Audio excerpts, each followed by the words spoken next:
Agora, olha só, as abstenções preocupam os candidatos à presidência nessa reta final da campanha, claro, a gente estava falando sobre isso agora.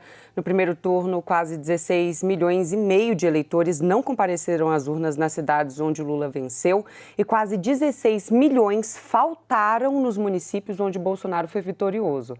Para a gente analisar um pouquinho mais sobre esse assunto, a gente vai conversar agora com o cientista político e professor da Universidade Federal do Paraná, o Bruno Bolognesi. Bruno, um excelente dia para você. Obrigada pela sua entrevista aqui na CNN. Bom dia, Tainá. Bom dia para todos. Eu que agradeço o convite. Professor, eu quero começar perguntando para o senhor como que essas abstenções podem impactar em cada um dos candidatos nesse segundo turno. Olha, é mais ou menos o que a gente já está vendo nas campanhas, né? A abstenção, de fato, tende a favorecer um pouco o candidato Bolsonaro, porque quem se abstém mais em eleições, né, normalmente são eleitores de baixa renda e baixa escolaridade, que no atual cenário tendem a votar mais para o candidato Lula. Então, quanto mais abstenção, né, menos pessoas desse grupo social tendem a comparecer para votar. Então, em tese, a abstenção tende a favorecer um pouquinho o candidato Bolsonaro, mas tem um monte de outros detalhes aí que deixam essa conta um pouco mais complicada.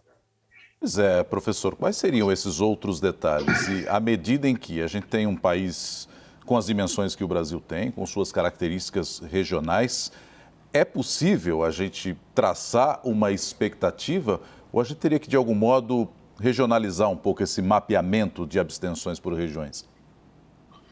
Olha, não acho que necessariamente a gente vai encontrar diferenças muito grandes de abstenção em relação a regiões. Normalmente elas estão mais ligadas a essa característica da estrutura social, né? Então, eventualmente você vai ter mais abstenção em região mais pobre, mas porque as pessoas lá têm menos qualidade e menos dinheiro, então elas acabam se abstendo mais. Mas eu acho que o que importa mais, ou melhor, o que não pode interferir nessa relação com a abstenção, é o fato de que para um candidato que é favorecido, como é o Bolsonaro, virar, né, os votos do primeiro para o segundo turno, ele precisa de muito eleitor participando, né? Então, quanto mais abstenção você tem, mais você reduz o pool de eleitores disponíveis para o candidato converter esses votos, né? Então, a abstenção, a gente fala aqui que tende a favorecer o Bolsonaro, mas ela pode, de fato, ser um fator que prejudique também o segundo colocado, que precisa converter muito voto.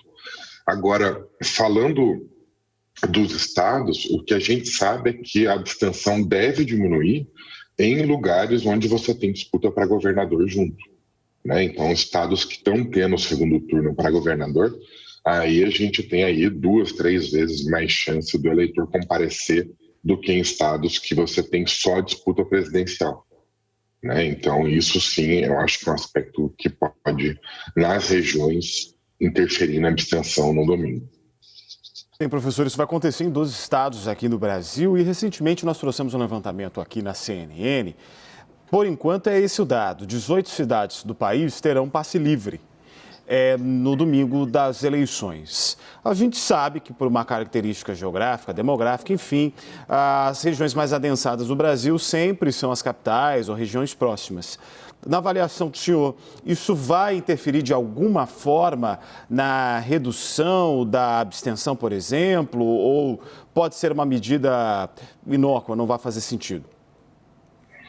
Olha, eu tenho a impressão que todos esses detalhes dão aqueles chamados efeitos marginais, né? Assim, então, muda um pouquinho, muda um detalhe numa grande capital como São Paulo, né? Então, aí você tem um complexo de transporte que, de fato, facilita a vida das pessoas.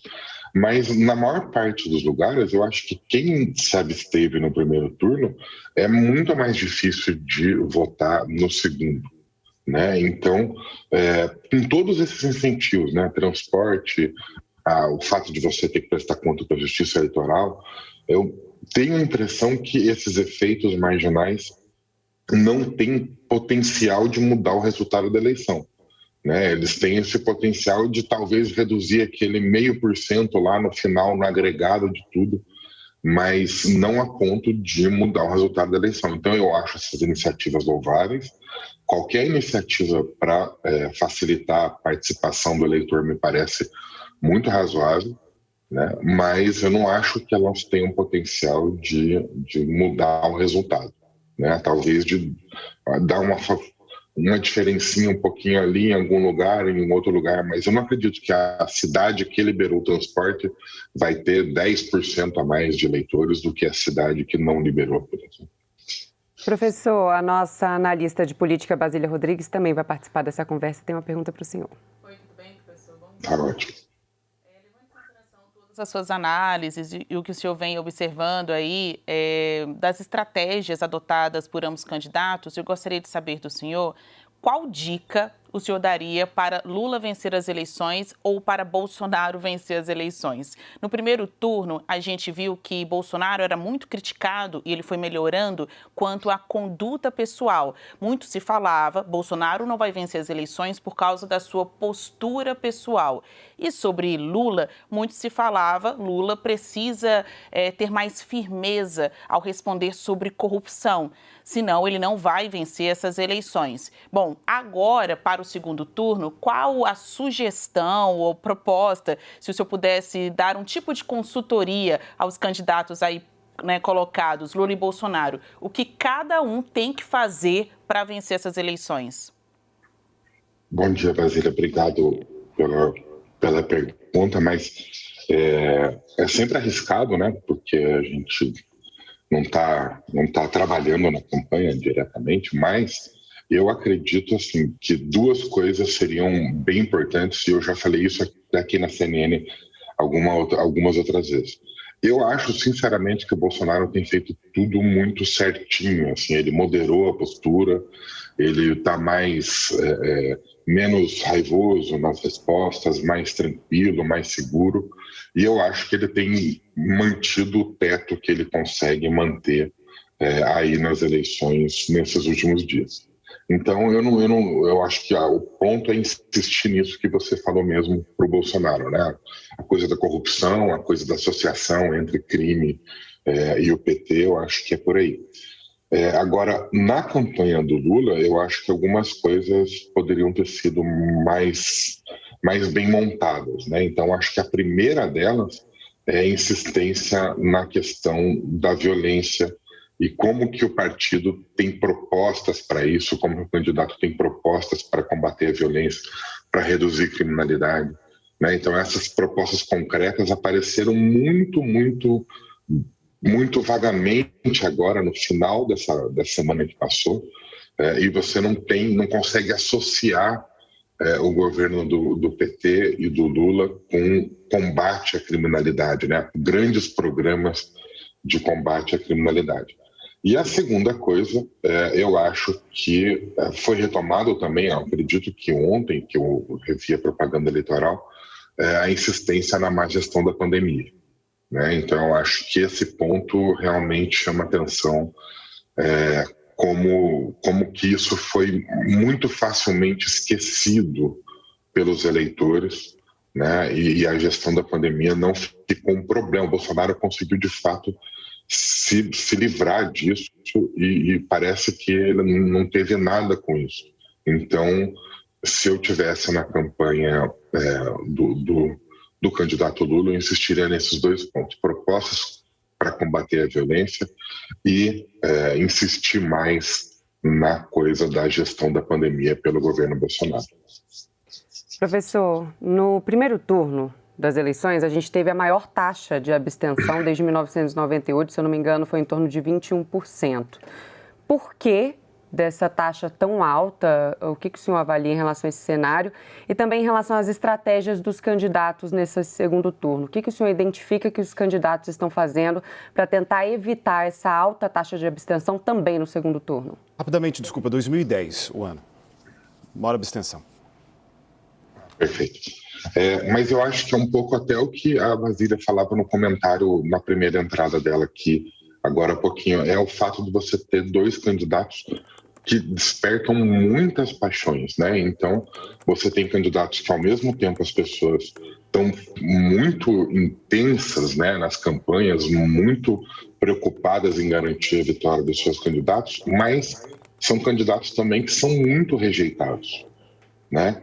Então, as pessoas tendem a rejeitar os dois de forma muito igual, né? Assim, quem é um não é o outro, né? A chamada polarização afetiva, né? Então, não se trata de você gostar mais de um candidato ou de outro, se trata de você odiar mais um candidato ou outro.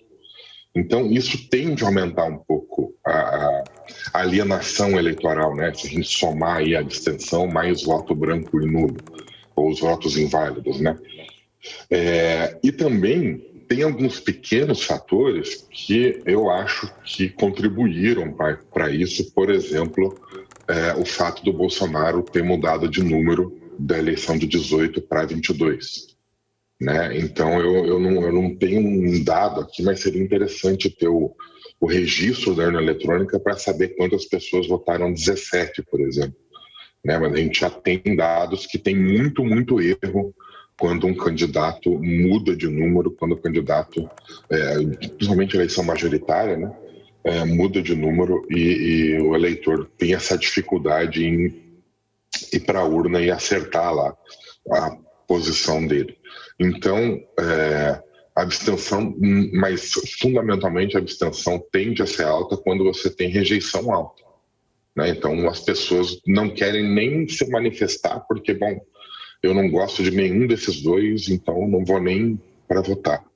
Então, eu acho que nesse sentido é o principal fator aí que fez a abstenção. Não foi gigantesca, né? Ficou dentro da média ali, na casa dos 20%, mas foi um pouquinho mais alta do que a gente estava tendo no Brasil nos últimos anos. Antes de chamar a pergunta aqui da Basília Rodrigo, nós trouxemos 2 dados sobre a abstenção, ambos estão corretos, né? Que tem uma diferença em relação ao primeiro e segundo turno, né? Mais cedo a Tainá trouxe para a gente sobre a abstenção alta em primeiro turno, que aconteceu em 1998, foi de 21,49%, já maior em segundo turno, aí sim em 2010, de 21,50%, né?